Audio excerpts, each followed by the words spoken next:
Τι έγινε, δεν θα φάει κανείς τώρα?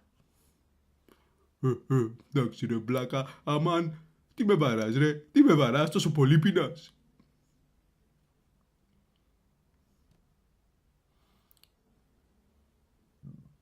Ω, μπράβο, μπράβο Μαγκαμίτσο, τρως και με το χέρι, τι είσαι άνθρωπος?